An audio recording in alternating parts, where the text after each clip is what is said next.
Om Swastiastu, Salam Rahayu Kari Lovers. Hari ini kita sudah membuktikan bagaimana kita berkarya secara nyata untuk membentuk sebuah organisasi. Seperti apa organisasi yang ada di Provinsi Bali dan didukung oleh pusat. Dan berkesempatan hadir Bapak Ketua DPP HIPI Indonesia. Selamat datang di Bali. Selamat datang, Ibu Ketua. Bagaimana kabar? Kabar baik, kabar baik. Jadi Ketua kita yang ada di DPP Pusat sekaligus menjadi salah satu tamu kehormatan yang memang Pak Herik Hidayat konsen untuk mengembangkan HIPI seluruh Indonesia. Bagaimana strateginya supaya di setiap provinsi ada HIPI, organisasi yang terbentuk sudah 2 tahun ya Pak ya di Bali ya? Ya, terima kasih Bu Kauri. Hari ini saya berkesempatan diundang oleh Bali dalam rangkaian kegiatan rapat kerja daerah. Dan kebetulan rapat kerja daerah HIPI Bali ini yang pertama kali. Iya. Dan ini atas kepemimpinan Ibu Ketua Umum Ibu Gung Tini, ini berhasil membuat dan mengkomplitkan seluruh DPC se-Bali. Jadi ada 9 kabupaten dan kota. Saya di HIPI sudah berkiprah sekitar 10 tahun. Sebelum saya jadi Ketua Umum, saya menjadi Sekjen. Ya. Dan saya baru 2 tahun menjabat menjadi Ketua Umum. Dan kita selama 2 tahun terakhir ini kita coba mengembangkan potensi-potensi di daerah. Terutama kaitan dengan keberpihakan kebijakan pemerintah terhadap pengusaha lokal. Yang ini kita satu gariskan dengan kebijakan Presiden Prabowo ya. Dan saya rasa HIPI ini bisa sejalan dengan garis kebijakan dari pemerintah. Tapi perlu diingat bahwa memang Indonesia pun harus segera tumbuh. Yang menurut Presiden mencapai 8% kan. Nah ini jumlah pengusaha di Indonesia. Enggak, pertumbuhannya 8%. Nah sekarang masih 5%. Nah untuk itu harus ada memang investasi dari luar. Nah yang kita jaga adalah investasi ini atau investor-investor yang masuk ini jangan sampai terlalu di karpet merah. Kita sebagai pengusaha pribumi ini harus bisa bilang ke pemerintah bahwa kita pun sanggup gitu kan, asal kita diberi peluang yang lebih dari investor asing. Nah ini yang terjadi di Bali misalnya, terlalu banyak investor-investor yang masuk ke dalam ranah UMKM, yaitu ranah kita. Nah ini kita harus bersuara. Dan tadi pertanyaan Ibu terkait dengan anggota-anggota di seluruh daerah, ya kita 2 tahun ini kita coba merebranding HIPI. Gimana kita memposisikan HIPI di mata pemerintah dan gimana kita memposisikan HIPI di masyarakat. Dan alhamdulillah sekarang sudah banyak permintaan dari Papua Barat, dari Maluku, dari Kalimantan, sebentar lagi akan menjadi 22 provinsi. PPD, congratulations. Mantap. Jadi untuk HIPI sendiri, Himpunan Pengusaha Pribumi Indonesia. Kata pribumi mungkin masih bisa Pak Ketum informasikan seperti apa pribumi yang dimaksud. Apakah anggota atau pengurusnya memang harus warga Indonesia atau orang Chinese yang berKTP Indonesia bisa, atau pendatang dari luar Bali misalnya masuk ke Bali sudah berKTP itu bisa, seperti apa?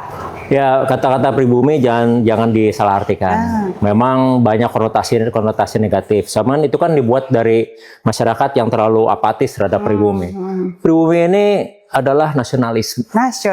Gerakan-gerakan patriotisme. Saya Indonesia. Saya Indonesia. Jadi semua yang punya KTP Indonesia, berusaha di Indonesia, membesarkan usaha-usahanya di Indonesia, etnisnya bisa macam-macam. Di kita juga ada yang etnis Chinese, etnis Arab, etnis India, masuk ke dalam HIPI juga banyak juga. Jadi sekali lagi kita bukan anti asing, tapi kita coba mempromosikan pengusaha-pengusaha lokal ini ke level yang lebih tinggi. Jadi ya sekali lagi kita meminta pemerintah supaya kita diberikan porsi yang lebih daripada investor-investor yang masuk ke sini. Baik Kari Lovers, Indonesia berkarya bersama HIPI yang hari ini menjelang umur 50 tahun. 50 tahun tahun depan. Wow, congratulations. Apa terobosannya Kak? Pak Ketum. Ya, terobosan kita adalah program. Program kerja. Program-program kerja ini, terutama dari teman-teman di daerah ini yang kita selalu usung, ya. Karena program kerja daerahnya. Buat apa kita punya pusat kalau kita nggak ngedukung program-program dari daerah. Jadi saya selalu keliling ke teman-teman di daerah, mendengarkan dan juga melihat langsung kondisi di daerah seperti apa. Dan sekarang ini memang kondisi kita lagi serba sulit nih. Kelas menengah lagi turun, ekonominya juga lagi ya kurang baik lah untuk investasi. Perdagangan juga begitu. Masuknya barang asing, masuknya investor asing yang justru malah merugikan kita semua. Nah, kita punya terobosan yaitu membantu pemerintah bagaimana investor-investor ini bisa kerjasama dengan kita. Dan ya melalui teman-teman di daerah juga kita punya akses sekarang ke pemerintah baik itu pusat maupun daerah, dan kita punya porsi yang lebih baik lah mungkin dari organisasi yang lain karena kita memposisikan kita ini dari grassroots, dari rakyat.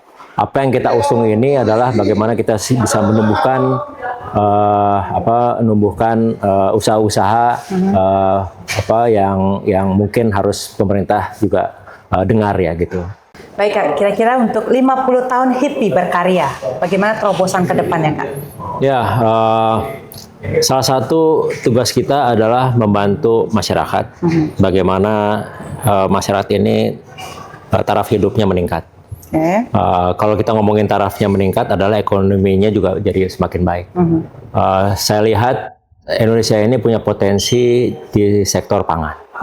Nah, sektor pangan ini kita harapkan bahwa Indonesia harus menjadi salah satu rantai pasoknya dunia. Nah, kita ini banyak pengusaha-pengusaha di pertanian, di kelautan, di kehutanan dan lain, ternakan juga. Dan saya rasa potensi Indonesia ini sangat tinggi sekali. Makanya kami punya program, salah satunya nomor satu adalah di bidang pertanian. Dan kalau dari ekosistem pertanian Indonesia itu kita harap bahwa IP harus menjadi salah satu dari ekosistem tersebut. Dan ini yang kita sedang godok. Saya lihat juga dari DPD Bali juga punya program yang sama, apalagi mengusung ekonomi hijau. Kalau di sini di daerah lain juga banyak menanam selain beras, sorghum, melon, anggur, alpukat dan lain-lain. Buah-buahan juga banyak. Dan banyak sebetulnya potensi-potensi di dalam negeri yang belum kita garap semua. Tapi ada juga banyak juga tadi saya ketemu juga dari pengusaha dari Dubai yang membeli banyak produk-produk Indonesia juga. Tadi dia minta kopi, dia minta charcoal, dia minta macam-macam lah, termasuk mangga dan lain-lain, rempah-rempah juga. Dan ini potensi sebetulnya, dan ya kita tahu ini semuanya harus kita lakukan dengan kebersamaan. Dan melalui HIPI kita coba eratkan, nanti kita akan meeting bersama di Rakernas kedua kita di Jogja, dan kita akan bahas mengenai potensi-potensi pangan ke depan. Dan ini akan menjadi program unggulan kita dan kita akan sampaikan ke pemerintah. Baik, sebagai pengusaha tentunya memiliki sebuah motivator, sebuah yang namanya seseorang yang menjadi ibu angkat, kakak angkat, sekaligus ayah angkat. Jadi pengusaha-pengusaha pemula, kalau memang mereka menjadi seorang pengusaha yang handal, tentu support sistemnya dari beberapa tim, sekaligus dari pemerintah, dari keluarga yang memang memiliki kemauan untuk menjadi pengusaha, sekaligus mereka bertahan. Yang sudah jadi pengusaha biar tidak lemah dari kondisi mental. Nah, HIPI, apakah memegang peranan di sektor itu, Kak? Untuk memberikan daya juang kepada pengusaha-pengusaha yang ada dan menerbitkan pengusaha-pengusaha pemula. Ya. Salah satu kriteria anggota untuk masuk ke HIPI adalah dia punya usaha. Dan itu kenapa? Karena karena kalau organisasi itu adalah menambah jejaring ya. Nah, jejaring HIPI ini harus bisa dimanfaatkan oleh siapa? Oleh anggota sendiri. Makanya kita di HIPI ini kita berkumpul para pengusaha-pengusaha gunanya untuk saling sinergi. Nah, dengan begitu mereka akan lebih semangat, wawasannya tambah luas untuk usahanya, dan kita juga melalui mungkin di organisasi ini kita juga punya peluang untuk pasar-pasar yang baru. Jadi itu mungkin yang bisa kita kaitkan dengan ya mungkin perjuangan lah ya. Karena hidup ini adalah perjuangan, HIPI adalah organisasi pejuang. Ya luar biasa sih, ini baru HIPI Bali yang mengusulkan untuk ekonomi hijau. Saya rasa ke depan ini sangat visible dan sangat doable. Apalagi Bali sekarang terlalu bertumpu pada pariwisatanya. Sehingga kejadian seperti COVID itu langsung hit ya, ekonomi langsung turun. Nah, ekonomi hijau ini harus kita laksanakan segera, karena ini kaitannya dengan mindset ya. Jadi pertaniannya harus lebih baik, terus transportasinya juga harus baik, terus penggunaan limbahnya juga harus baik, sehingga ini punya kesinambungan dan adanya SDGs ya, mungkin lebih ke keberlanjutan, usaha yang berkelanjutan ke depan. Dan saya rasa HIPI bisa banget. Jadi nggak hanya pantai sekarang, HIPI punya banyak pertanian yang bagus-bagus. HIPI juga bisa mendukung program-program pemerintah yang real. Apalagi sekarang MBG juga semakin bagus ya. Hasil buminya bagus, dan melalui ekonomi hijau ini kita bisa mensupport anak-anak semakin sehat dengan pertanian hijau kita, dan ya mudah-mudahan ini bisa digaungkan terus sampai ke daerah-daerah yang lain. Mantap. Jadi dari ketahanan pangan, HIPI mengambil peranan. Yes. Dari ekonomi hijau, itu juga peduli dengan lingkungan, dan diharapkan bisa untuk mewujudkan dalam program kerja nyata yang tadi sudah disiapkan dalam komisi-komisi serta sidang pleno, dan diharapkan tetap didukung pemerintah pusat bersama HIPI pusat. Baik, yang hari ini kita inginkan di mana Ketum bisa mewacanakan dan membawa inspirasi dari hasil Rakerda. Semoga nanti bisa ke depannya Bali mendapatkan tempat yang diperhitungkan di kancah Nusantara, kancah nasional, di mana pengusaha-pengusaha yang tetap bertahan, yang memang mereka ingin mengembangkan dan networkingnya bisa diperluas lagi dengan pemasaran sampai ekspor. Nah, bagaimana HIPI menjadi sebuah organisasi ini bisa menguatkan networking? Seperti apa, Ketum? Ya, kita kalau di HIPI ini ada garis-garis yang kita ikutin. Ada ADRT, ada PO organisasi segala macam. Intinya kita kalau di organisasi ini selalu kita mengadakan rapat-rapat. Kita selalu komunikasi dengan pemerintah. Kita selalu membuat program. Nah, dari semua ini tentunya ada keluhan-keluhan, ada solusi-solusi. Dan kalau ada keluhan, kita mencari solusinya kemana? Ya pasti kan ke stakeholder. Nah, dari stakeholder ini makin meluas, anggota kita makin nambah, banyak problem baru, banyak solusi baru, sehingga networkingnya makin besar. Nah, gunanya kita berakernas kalau di pusat, atau kita berakerda di daerah ini, gunanya adalah memperluas jaringan kita, sehingga banyak manfaat yang bisa kita ambil dalam organisasi ini.